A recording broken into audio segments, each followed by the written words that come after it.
art is nothing tangible. We cannot call a painting art, as the words artifact and artificial imply.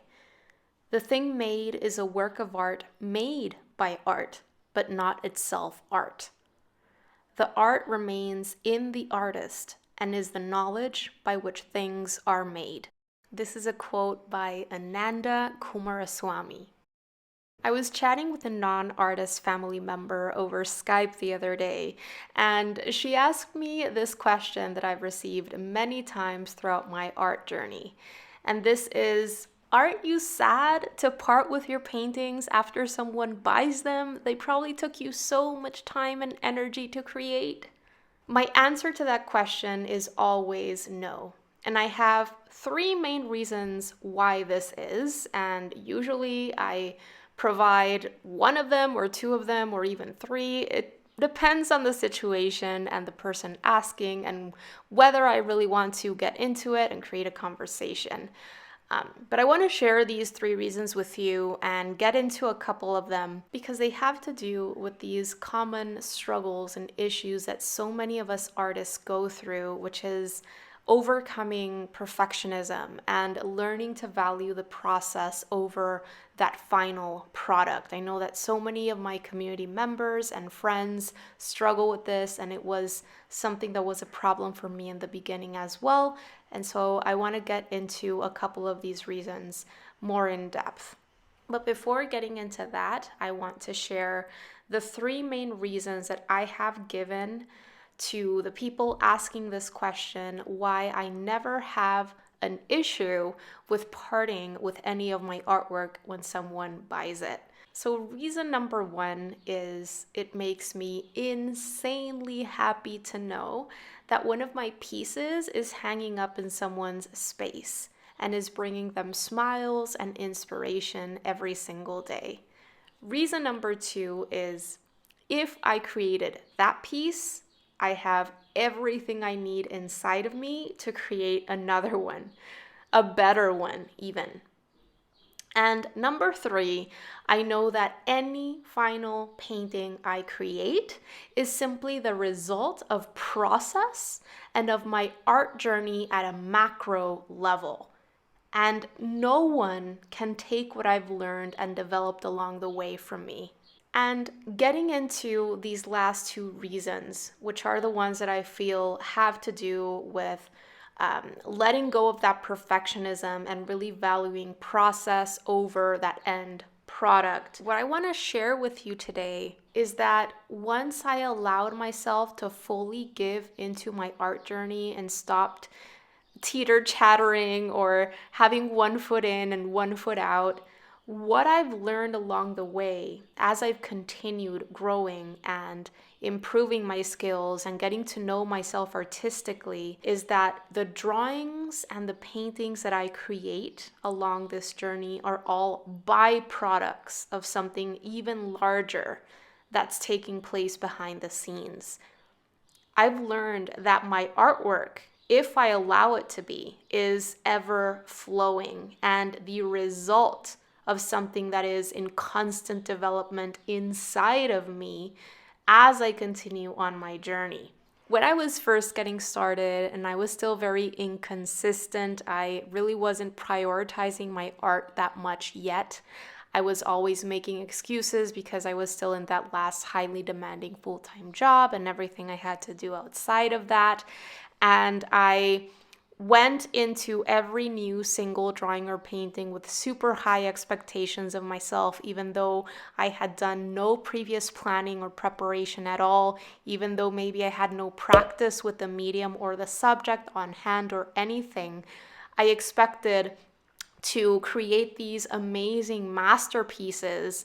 And I was super sad and frustrated when my final product didn't turn out the way I envisioned it. And I also made this mean all sorts of negative things about myself, how I'm not really meant to be an artist and I shouldn't be doing this. I'm just wasting supplies, yada yada. I was super anxious and stressed all the way through. I remember being so nervous when I was sitting in front of an empty page or canvas about to get started with something new, I was so afraid of making mistakes and I didn't trust myself at all. Now I know that all of that I did because I felt I had something to prove to others and also to myself. If I was truly meant to, pursue this path, I felt that I had to create these perfect masterpieces because if not, then that would mean that this path was not for me. And now I know that that is the wrong mentality. Not only is it not going to help you move further faster, but it's not going to help you enjoy the process as much as you could. Nowadays, when I sit down to work on a new piece, my objective is not to create a perfect finished product that I can show off to get validation from others. Enjoying my tools, honing my process, making progress with my skills, exercising my critical thinking to fix mistakes and see the project through as I get to know myself artistically. All of that is what I am paying attention to, not to create a perfect finished masterpiece. I'm focusing on using my brain, my hands, my eyes, my knowledge, and my tastes as I flow through my very own way of doing things, all the way from brainstorming to thumbnail sketches to selecting my colors to planning the techniques I'll be using to practicing anything that I feel might help before getting started on the final piece, to finally doing my self-evaluation after I finish working. I give importance to the entire creative process, to continuing to learn, to grow, to evolve, and in doing so, sharing with others and inspiring others through taking imperfect action consistently. This huge mindset shift changed everything for me. It changed the way that I experienced creating. And it happened once I truly allowed myself to give in, to jump in with both feet, to stop sitting on the fence, one foot in and one foot out, and prioritize consistency and, of course, the process. This is how I made the shift from being a maker of pretty objects to being an artist. So I want you to understand, if this is your passion as it is for me, your ideas and the artwork you create are not a finite resource. As long as you're breathing and keeping on creating, you can turn yourself into this super powerhouse of new ideas and possibilities. But again, if you open yourself to it and stop giving all of the importance to just the final product.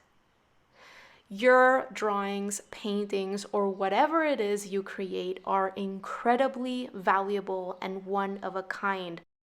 But what you have inside has an even greater value.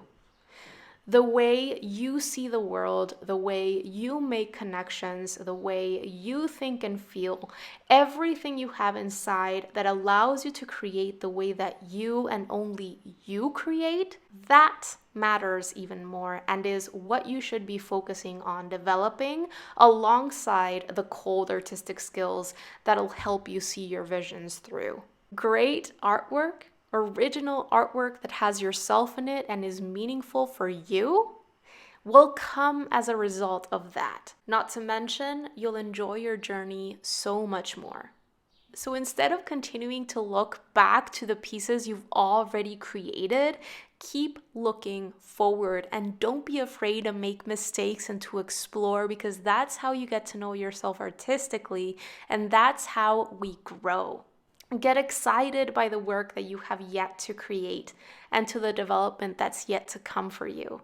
And never ever forget to fall in love with the process. All right, you guys, that is gonna do it for today's video. I really hope that you enjoyed it and that you found it helpful.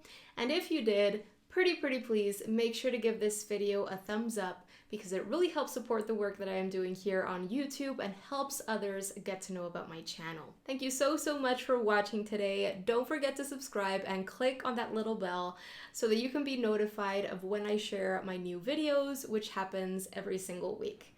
Have a beautiful rest of the day and see you soon. Bye guys!